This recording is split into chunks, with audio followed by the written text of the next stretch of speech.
നമുക്ക് ആദർശിന്റെയും നയനയുടെയും നാളത്തെ നല്ലൊരു കഥ കേട്ടാലോ? അതിനുമുമ്പ് ഒരു കാര്യം പറഞ്ഞോട്ടെ. ഇന്ന് മുതൽ ഞാൻ അരവിന്ദിന്റെ ഗംഗയുടെയും കാവേരിയുടെയും ഒക്കെ വിശേഷങ്ങൾ ചാനലിനകത്ത് അപ്ലോഡ് ചെയ്യാൻ തുടങ്ങിയിട്ടുണ്ട് കേട്ടോ. കാണാൻ താല്പര്യമുള്ളവർ കയറി കാണുകയും വീഡിയോ ഇഷ്ടപ്പെടുവാണെന്ന് ലൈക്ക് ചെയ്യാനും മറക്കരുതേ.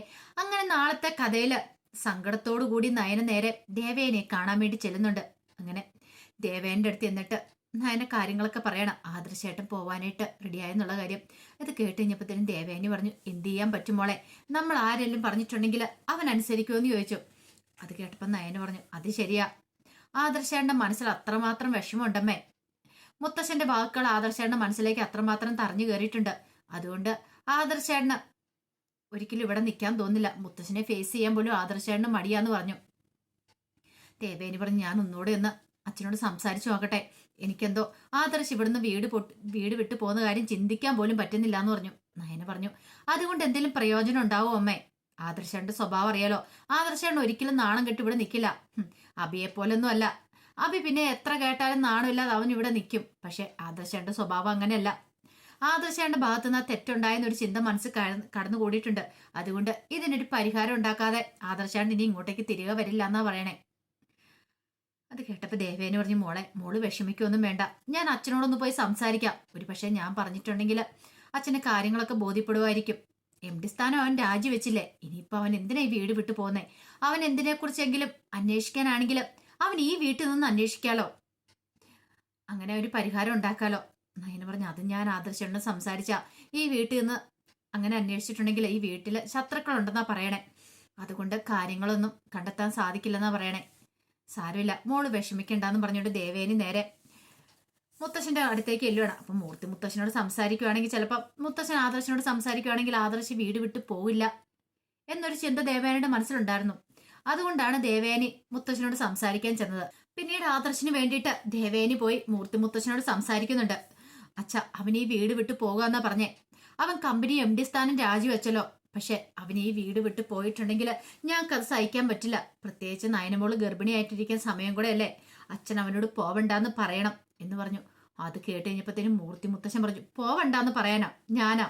ഒരിക്കലും ഞാൻ അങ്ങനെ പറയില്ല. അവൻ എന്ത് തീരുമാനം എടുത്താലും അതിനോടൊപ്പം ഞാൻ നിൽക്കത്തുള്ളൂ. അവന്റെ തീരുമാനം അതാണെങ്കിൽ അത് നടക്കട്ടെ, അതിനപ്പുറത്തേക്ക് ഞാനൊന്നും പറയില്ല എന്ന് പറഞ്ഞു. അച്ഛ, അങ്ങനെയല്ല. അച്ഛൻ പറഞ്ഞ ഓരോ വാക്കുകൾ അവനെ നന്നായിട്ട് വേദനിപ്പിച്ചു, അവന്റെ മനസ്സിനെ. അതുകൊണ്ടാ ഇന്ന് വരെ അച്ഛൻ അവന്റെ കർണത്തടിച്ചിട്ടില്ല. പിന്നെ അവനോട് അങ്ങോട്ടും ഇങ്ങോട്ടും മാറി നിൽക്കാൻ പറഞ്ഞിട്ടില്ല. അതിന് അവനായിട്ടൊരു സാഹചര്യം ഉണ്ടായിട്ടില്ല. ആദ്യമായിട്ടാണ് അവനൊരു പിഴവ് പറ്റുന്നത്. അത് അച്ഛനൊന്ന് സഹിച്ചു ക്ഷമിച്ച് മുന്നോട്ട് പോയിക്കൂടെ? അവന് കമ്പനി സ്ഥാനം രാജിവെച്ചല്ലോ, ഇനി എന്തിനാ അവൻ ഈ വീട്ടിൽ നിന്ന് പോകുന്ന? അതും കൂടെ എനിക്ക് സഹിക്കാൻ പറ്റില്ല അച്ഛാന്ന് പറഞ്ഞു. ഇത് കേട്ടതിന് മുത്തശ്ശൻ പറഞ്ഞു, അതൊന്നും നടക്കുന്ന കാര്യമില്ല ദേവേനി. ഞാനൊരു കാര്യം തീരുമാനിച്ചിട്ടുണ്ട്. അവന് തെറ്റ് ചെയ്തിട്ടുണ്ടെന്ന് അവന് ബോധ്യമുള്ളതുകൊണ്ടല്ലേ അവൻ ഈ വീട് വിട്ടു പോകുന്നേ. അവന്റെ ഇഷ്ടം എന്താന്ന് ചെയ്യട്ടെ. ഇനി ഈ കാര്യം പറഞ്ഞുകൊണ്ട് എന്റെ മുന്നിൽ നിൽക്കണ്ട, കടന്നു പോയിക്കോണം.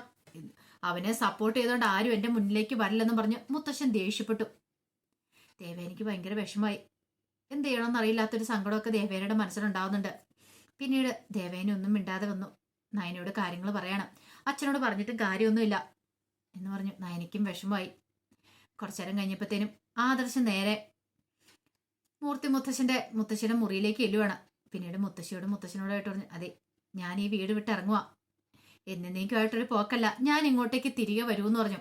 ഇത് കേട്ടത് മുത്തശ്ശി ചോദിച്ചു, നീ എന്തൊക്കെയാടാ മോനെ നീ പറയണേന്ന് ചോദിച്ചു. അതെ മുത്തശ്ശി, ഇനി എനിക്ക് ഈ വീട്ടിൽ നിൽക്കാൻ പറ്റില്ല. എനിക്ക് ഈ വീട്ടിൽ തുടർന്നു പോകാൻ സാധിക്കില്ല. കാരണം എനിക്കിവിടെ യാതൊരു വിലയില്ലെന്ന് മനസ്സിലായി. കാരണം ഞാനൊരു തെറ്റ് ചെയ്തു, അതിനുള്ള ശിക്ഷ എനിക്ക് കിട്ടിയേ മതിയാവുള്ളൂ. ഇനിയിപ്പോൾ എനിക്ക് ആ തെറ്റ് തിരുത്താതെ ഈ വീട്ടിലേക്ക് കാലുകുത്താൻ പറ്റില്ല എന്ന് പറഞ്ഞു. മുത്തശ്ശി പറഞ്ഞു, വേണ്ടട മോനെ, നീ പോവണ്ട. നീ കമ്പനിയുടെ MD സ്ഥാനം രാജിവെച്ചല്ലോ, പിന്നെ നീ എന്തിനാ പോണേന്ന് ചോദിച്ചു. പോവാതിരിക്കാൻ പറ്റില്ല മുത്തശ്ശി, എനിക്ക് ആരെ ഫേസ് ചെയ്യാൻ പറ്റില്ല, പ്രത്യേകിച്ച് മുത്തശ്ശനെ. അതുകൊണ്ട് ഞാൻ ഇനി ഇവിടെ നിന്ന് ഇറങ്ങുവാന്ന് പറയണം. മുത്തശ്ശൻ പോയിട്ട് വരട്ടെ എന്നൊക്കെ പറഞ്ഞു. മുത്തശ്ശൻ തല ഉയർത്തി നോക്കിയതല്ലാതെ ഒന്നും പറഞ്ഞെന്ന് പോലില്ല. അപ്പോഴേക്കും മുത്തശ്ശി പറഞ്ഞു, ദേ മോൻ പോകുന്നുണ്ടോ, ഒന്ന് പറ, എന്താ നിങ്ങൾ ഇങ്ങനെ ഇരിക്കണമെന്നൊക്കെ ചോദിച്ചു. മുത്തശ്ശൻ പറഞ്ഞു, പോകുന്നവർക്കൊക്കെ പോവാം, അവനോ തെറ്റ് ചെയ്തെന്ന് പൂർണ്ണ ബോധ്യം ഉള്ളതുകൊണ്ടല്ലേ. അതെ, ഒരു കാര്യം ഞാൻ പറഞ്ഞേക്കാം, നീ ഒറ്റ എഴുത്തം കാരണം ഈ കമ്പനിക്ക് ഇപ്പൊ എത്രമാത്രം നഷ്ടം വന്നിരിക്കുന്ന അറിയാലോ. നിന്നോട് കാരണം സാധ്യതയെല്ലാം ഞാൻ നേരത്തെ വിസ്തീരിച്ച് പറഞ്ഞ ഈ ഡീല് നമുക്ക് ഈ കമ്പനിക്ക് എത്രമാത്രം പ്രധാനമായിട്ടുള്ളതാണെന്നും അത് മാത്രമല്ല ഇത് നഷ്ടപ്പെട്ട് കഴിഞ്ഞിട്ടുണ്ടെങ്കിൽ എന്തൊക്കെയാ സംഭവിക്കുന്നതെന്നും വരാൻ പോകുന്ന പരമ്പരായികളെ കുറിച്ചൊക്കെ നന്നായിട്ട് പറഞ്ഞു ബോധ്യപ്പെടുത്തിയിട്ടുള്ളതാ. എന്നിട്ടോ അതൊന്നും ചെവിക്കൊള്ളാതെ ഉറങ്ങിപ്പോയെന്നും പറഞ്ഞ് വന്നിരിക്കുന്നു. അതൊന്നും സഹിക്കാനും ക്ഷമിക്കാനും പറ്റുന്ന കാര്യമല്ല. അപ്പോഴേക്കും ആദർശ് പറഞ്ഞു, മുത്തശ്ശ എന്റെ ഭാഗത്തെ തെറ്റ്, അതുകൊണ്ടല്ലേ ഞാൻ ഈ വീട് വിട്ടിറങ്ങാൻ തീരുമാനിച്ചിരിക്കുന്നേ. ഇനി ഞാൻ മുത്തശ്ശന്റെ മുന്നിലേക്ക് വരാൻ തലയുയർത്തി പിടിച്ചിട്ടായിരിക്കും, അല്ലാതെ ആദർശിനെ ഈ വീടിന്റെ പടി ചവിട്ടില്ല. അതും പറഞ്ഞുകൊണ്ട് ആദർശം മുറിയിൽ നിന്ന് അങ്ങോട്ട് പുറത്തിറങ്ങി. അപ്പോഴേക്കും മുത്തശ്ശി പറഞ്ഞു, ദേ അവൻ നന്നായിട്ട് വിഷമിച്ചാ പോയിരിക്കുന്നേ, ഇങ്ങനൊരു തീരുമാനം എടുക്കരുത്. അറിയാലോ, കൊച്ചുമക്കളില് ഏറ്റവും ബുദ്ധിയും കഴിവും സാമർഥ്യമൊക്കെ ഉള്ള അവനാണ്. അവൻ കാരണമാണ് ഈ ജ്വല്ലറി ഇത്ര പെട്ടെന്ന് ഇത്ര വളർച്ചയിലേക്ക് പോയത്. എന്നിട്ട് അവനൊരു ചെറിയ തെറ്റ് പറ്റിയെന്ന് പറഞ്ഞുകൊണ്ട് അവൻ ഇങ്ങനെ ചവിട്ടി താഴ്ത്തുന്ന കാര്യമില്ലായിരുന്നു പറഞ്ഞു. മുത്തശ്ശൻ പറഞ്ഞു, അതൊന്നും പറഞ്ഞിട്ട് കാര്യമില്ല വസുന്ധരെ. തെറ്റ് ആർക്ക് പറ്റിയാലും നമ്മളത് അംഗീകരിച്ചാൽ മതിയാവുള്ളൂ. അബിക്ക് ഒരു തെറ്റ് പറ്റിക്കഴിഞ്ഞപ്പോൾ നമ്മൾ എന്തായതേ? അല്ല, അബിയെ അതിന് ഇവിടുന്ന് വീട്ടിൽ നിന്ന് പുറത്താക്കിയൊന്നുമില്ലല്ലോ.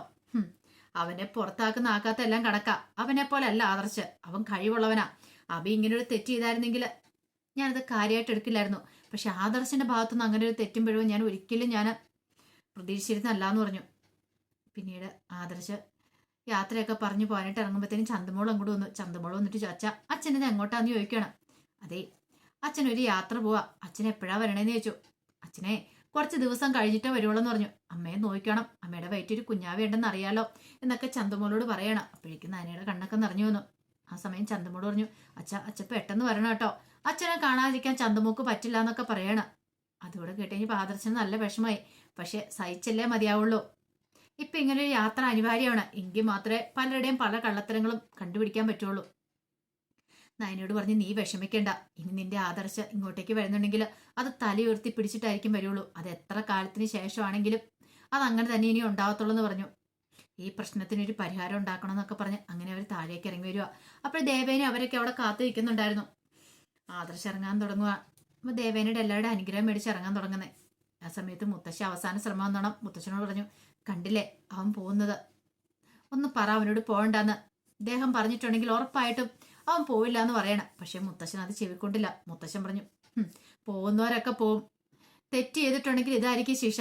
ഇതെല്ലാവർക്കും ബാധകമാണ്. അല്ലാതെ തെറ്റ് ചെയ്യുന്നവർക്ക് ഞാൻ പ്രത്യേക പരിഗണനയും കാര്യങ്ങളൊന്നും ഈ കുടുംബത്തിൽ കൊടുക്കാറില്ല. അത് നിനക്ക് അറിയാവുന്ന കാര്യമില്ല വസുന്ധരെ. കുടുംബവും ബിസിനസ്സും ഞാൻ വെവ്വേറെയാ കാണുന്നത്. ഇനി ഈ കാര്യം പറഞ്ഞുകൊണ്ട് എൻ്റെ അടുത്തേക്ക് ആരും വരണ്ടെന്ന് പറഞ്ഞുകൊണ്ട് മുത്തശ്ശൻ ദേഷ്യപ്പെട്ട് അങ്ങോട്ട് കയറിപ്പോയി.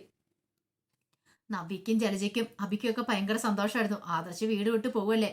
പക്ഷെ ദേവേനിക്കും നയനിക്കും ജയനും ഒക്കെ ഭയങ്കര സങ്കടം. അങ്ങനെ ആദർശ് പോയി കാറിൽ കയറുന്ന സമയത്ത് ദേവേനി പറഞ്ഞു, എടാ മോനെ സൂക്ഷിച്ചു വേണം, ശത്രുക്കൾ ചുറ്റുവാണെന്നൊരു ചിന്ത വേണം. അതൊക്കെ എനിക്കറിയാമേ. അമ്മ നയനെ നല്ലപോലെ നോക്കണം എന്നൊക്കെ പറഞ്ഞു. അങ്ങനെ ആദർശ് പോയി കഴിഞ്ഞപ്പോഴത്തേനും നയനയ്ക്ക് ഭയങ്കര വിഷമായി. നയനെ വിഷമിച്ചങ്ങോട്ട് മുറിയിലേക്ക് കയറി വരുവാണ്. ആ സമയത്ത് മുത്തശ്ശി അങ്ങോട്ട് വന്ന് നയനെ ആശ്വസിപ്പിക്കാം. സാരമില്ല പോട്ടെ മോളെ, ഞങ്ങളൊക്കെ ഇവിടെ ഇല്ലേ. പിന്നെ ഇടയ്ക്കും മോൾക്ക് അവനെ പോയി കാണുകയൊക്കെ ചെയ്യാലോ, സങ്കടപ്പെടാന്നൊക്കെ പറഞ്ഞ് ആശ്വസിപ്പിക്കുന്നുണ്ട്. പക്ഷെ നയനിക്ക് നല്ല സങ്കടം തന്നെയായിരുന്നു ആദർശിന്റെ കാര്യം ഓർത്തിട്ട്. നയന ഇരുന്ന് കരയുവാണ്. ആ സമയം ദേവേനിക്കും ഭയങ്കര വിഷമായി.